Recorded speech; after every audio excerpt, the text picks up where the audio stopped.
Jai Hind students, welcome back. Today we will study English class 9th, lesson number 4, A Truly Beautiful Mind. This chapter is an biographical lesson. Einstein को कौन नहीं जानता? Albert Einstein एक ऐसा प्रख्यात नाम है जिसने दुनिया में अपने थ्योरीज़ और डिस्कवरीज़ की वजह से हलचल मचा दी। आज भी हम आइंस्टाइन की थ्योरी ऑफ रिलेटिविटी को पढ़ते हैं और उसका फ़ायदा उठाते हैं। तो इस लेसन में आइंस्टाइन के बारे में हम जानेंगे। आइंस्टाइन की लाइफ के अलग अलग फेजेस को एक समरी की तरह समझेंगे।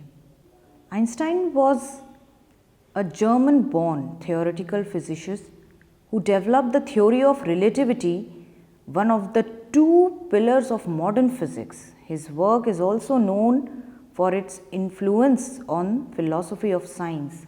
आइंस्टाइन जो थे जर्मनी की पैदाइश थे और उनकी जो थ्योरीज़ हैं वो एक तरीके से मॉडर्न फिज़िक्स में पिलर्स का काम करती हैं।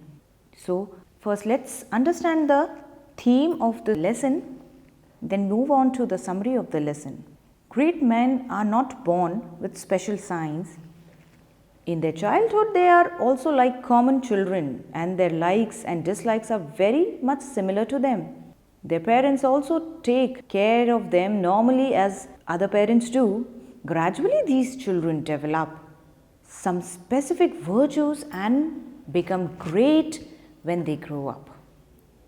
महान लोग कुछ स्पेशल साइंस के साथ नहीं जन्म लेते, वो भी एक आम बच्चों की तरह एक आम जीवन स्पेंड करते हैं।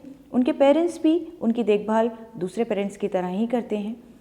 लेटर ऑन ग्रेजुअली उनके अंदर कुछ स्पेसिफिक वर्चूज़ डेवलप होते हैं जिनसे वो आगे जाके महान बनते हैं। आइंस्टाइन की लाइफ भी कुछ इसी तरह थी। वो बचपन से ही एक साइंटिस्ट की तरह नहीं बिहेव करता था, बल्कि एक आम बच्चे की तरह ही उसका बचपन और बाकी लाइफ रही। लेटर ऑन उसने इंटेलिजेंस और अपने इंटेलेक्चुअल से दुनिया भर में अपना नाम रोशन करा। So now let's understand the summary of the lesson. हम आइंस्टाइन के लाइफ के अलग अलग फेजेस को स्टडी करेंगे। Let's first study about Einstein as a little boy. The story is about a genius Albert Einstein. ये कहानी आइंस्टाइन के बारे में है जो कि एक बहुत ही जीनियस साइंटिस्ट था। Who was born on 14th March 1879 in Germany, the city of Uloom. Germany में उनकी पैदाइश हुई और उनकी जो माताजी थी वो उसे बचपन से थोड़ा सा अलग सन की बच्चा समझती थी। उन्हें लगता था कि उनका जो बच्चा है उसकी समझ थोड़ी कम है शायद दूसरे बच्चों के कंपैरिजन में। उन्हें आइंस्टाइन का जो सर था वो थोड़ा बड़ा हुआ दिखता था साइज वाइज। लेटर ऑन वक्त के साथ साथ आइंस्टाइन ने अपनी माँ के शौक़ और कहने के मुताबिक वायलिन बजाना सीखा जब वो 6 साल की उम्र का था। और उस टाइम पे आइंस्टाइन बाकी कोई काम अच्छे से नहीं कर पाता था। तब एक समय आइंस्टाइन के हेडमास्टर ने उनके फादर से ये बात कही थी कि वो कभी भी लाइफ में किसी भी चीज़ के अंदर सक्सेसफुल नहीं हो पाएगा, जो कि आगे जाकर गलत साबित हुई। मगर उस समय उसके पेरेंट्स को लगता था कि उसके अंदर कोई ऐसी ख़ास क्वालिटी नहीं है। इनफैक्ट वो बाकी बच्चों से भी कंपैरेटिवली उसके अकॉर्डिंग एक्टिव नहीं था। Let's understand the second phase of his life. Einstein के डिज़ायर्स के बारे में जानते हैं थोड़ा सा। Einstein was good at studies but left school for good as he was always clashed with teachers. Einstein का बचपन से ही पढ़ाई में दिल तो लगता था मगर उसे स्कूल पसंद नहीं था।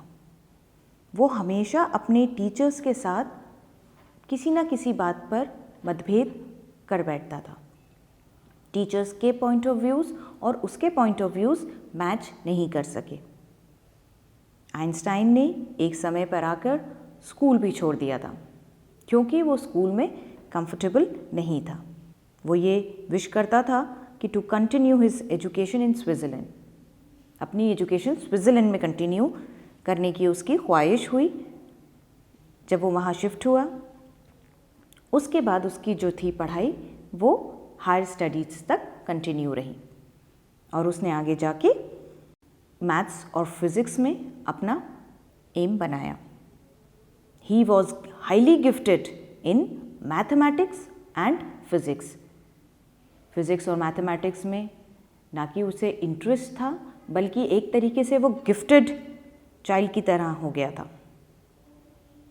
He decided later on to study at University of Zurich after schooling.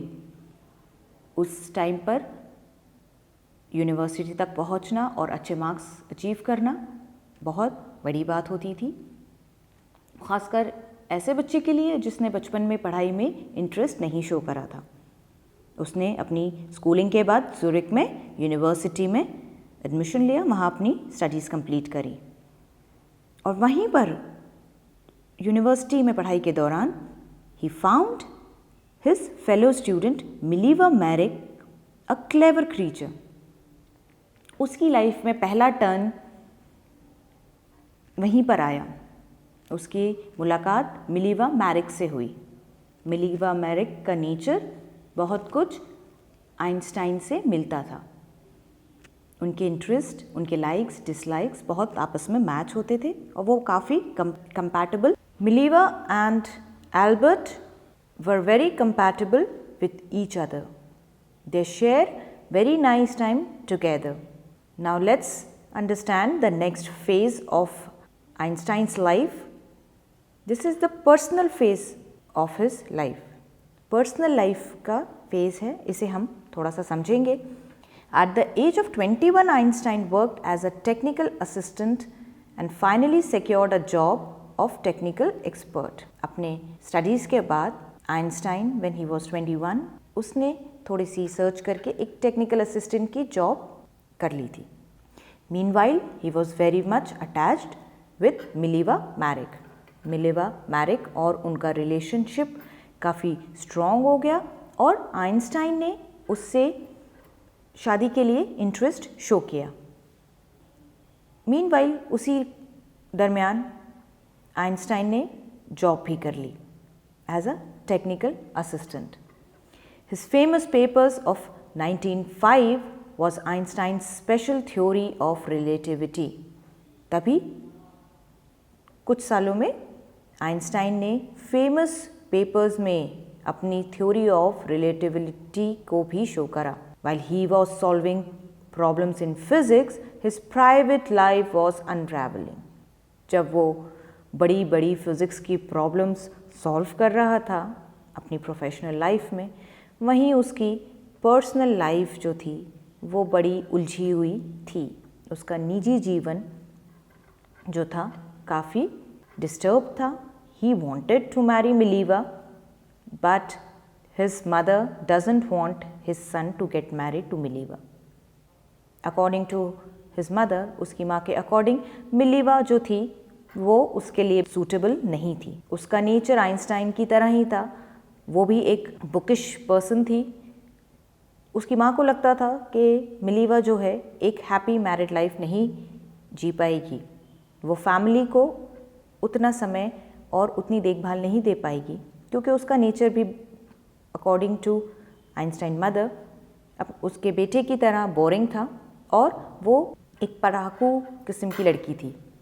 But finally Albert Einstein married Mileva. Finally उन दोनों ने शादी के बंधन में बंध गए और उनके 2 बेटे भी थे। But unfortunately there marriage could not go for very long. उनकी जो शादी थी वो बहुत आगे तक नहीं जा पाई। उन्होंने काफ़ी समय साथ बिताया, पर आपसी मतभेद की वजह से कपल फाइनली डिवोर्स इन 1919। 1919 में वो दोनों अलग हो गए। And later on Albert Einstein married to his cousin in the same year. उन्होंने अपने कज़न से शादी कर ली। Now move on to the next phase of his life, that when he gets Nobel Prize for Physics. आइए Einstein के उस phase के बारे में जानते हैं जब उन्होंने नोबेल प्राइज फिजिक्स के लिए जीता था। Einstein published his general theory of relativity in 1915. 1915 में उनकी general theory of relativity publish हुई थी। The newspaper proclaimed his work as a scientific revolution. उनका जो काम था वो एक रेवोल्यूशन की तरह प्रोक्लेम किया गया। He received the Nobel Prize in Physics in 1921. बच्चों ये याद रखिएगा कि आइंस्टाइन को नोबेल प्राइज 1921 में फिजिक्स के लिए मिला था for his theory of relativity and he was loaded by the press all over the world. इस बात के लिए वो पूरी दुनिया में उनका नाम अखबारों में छपा और बहुत प्रशंसा हुई। आइए नेक्स्ट फेज के बारे में जानते हैं। When Einstein moved to US, जब आइंस्टाइन ने इमिग्रेट करा यूएस में, अमेरिका शिफ्ट जब हुए, तब हम उस दौर के बारे में समझते हैं। Einstein immigrated to US in 1933 when Nazis came to power in Germany. 5 years later, the discovery of nuclear fission in Berlin had American physicists in an uproar. Later on, Einstein जो थे वो यूएस में shift हो गए। जब वो America में shift हुए तब नाजीज जो थे जर्मनी में आ गए थे, उनके पास पावर आ चुकी थी।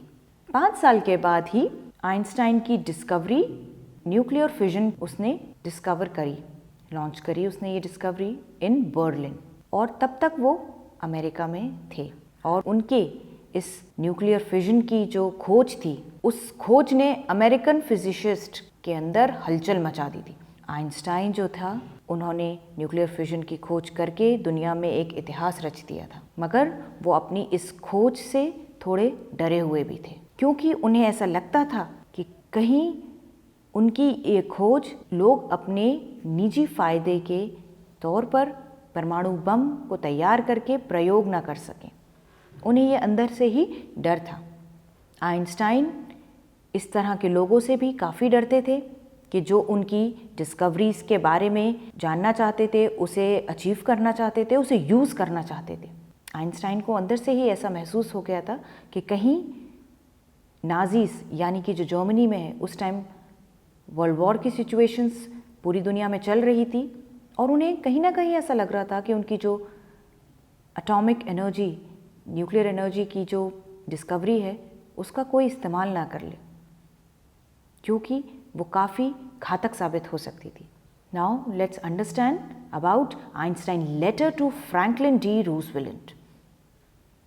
आइंस्टाइन ने इसी डर के तहत अपनी डिस्कवरी, जब न्यूक्लियर फिजन की उन्होंने डिस्कवरी की, इसी डर के तहत उन्होंने एक लेटर लिखा अमेरिकन प्रेसिडेंट को, फ्रैंकलिन डी रूजवेल्ट। उस टाइम अमेरिका के प्रेसिडेंट फ्रैंकलिन डी रूजवेल्ट थे और आइंस्टाइन ने उन्हें लेटर में ये लिखा कि उन्हें डर है कि कहीं उनके इस डिस्कवरी का कोई गलत उपयोग न कर ले, क्योंकि by birth he was a German, वो एक जर्मन साइंटिस्ट थे, वहाँ की नेशनलिटी थी उनके पास।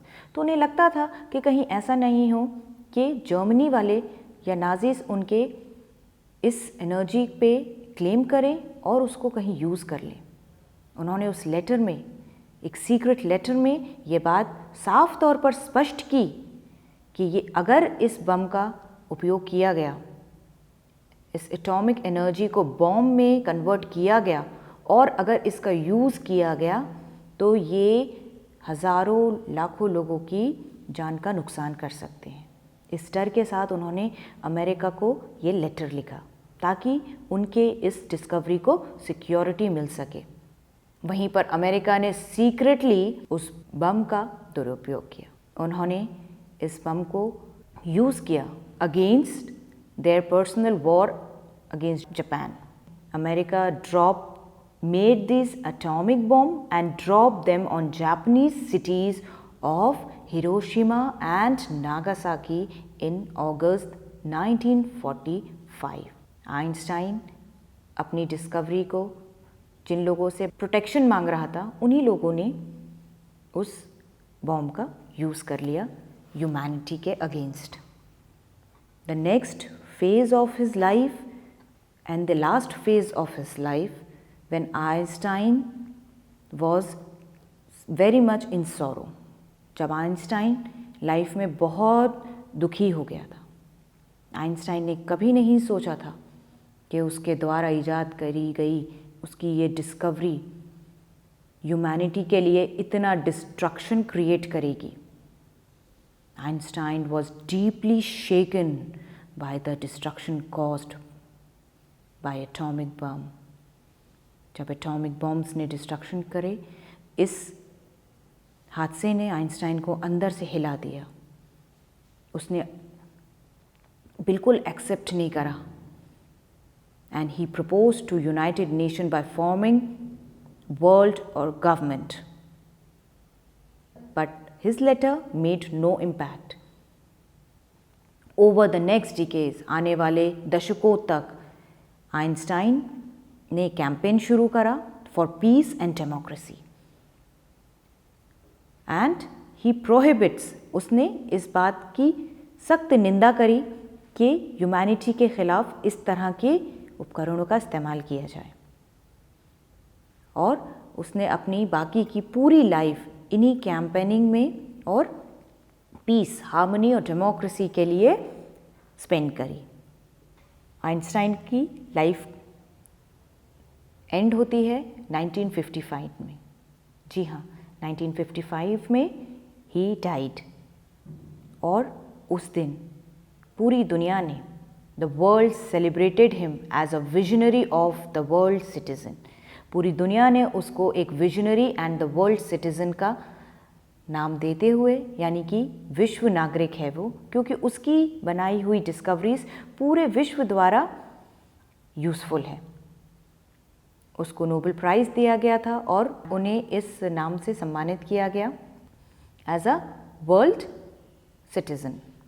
तो इसी के साथ आइंस्टाइन की जो लाइफ थी वो बेशक ख़त्म हो गई, लेकिन उसकी लाइफ टाइम के दौरान उसके डिस्कवर करे हुए उसकी जो डिस्कवरीज थी वो आज तक लोगों के काम आती हैं। उनके इतने सालों बाद भी आइंस्टाइन की डिस्कवरीज को पूरी दुनिया यूज़ करती है। So this was the lesson. I hope आप लोगों को बहुत अच्छे से समझ आया होगा। तो बच्चों, ये था एल्बर्ट आइंस्टाइन की लाइफ के बारे में और उससे रिलेटेड क्वेश्चन आंसर्स। तो ये lesson truly beautiful mind, I hope आप लोगों को आज अच्छे से समझ में आ गया होगा। अगले वीडियो में मैं आपको एक नया लेसन समझाऊंगी। तब तक के लिए स्टे सेफ। जय हिंद एवरीवन।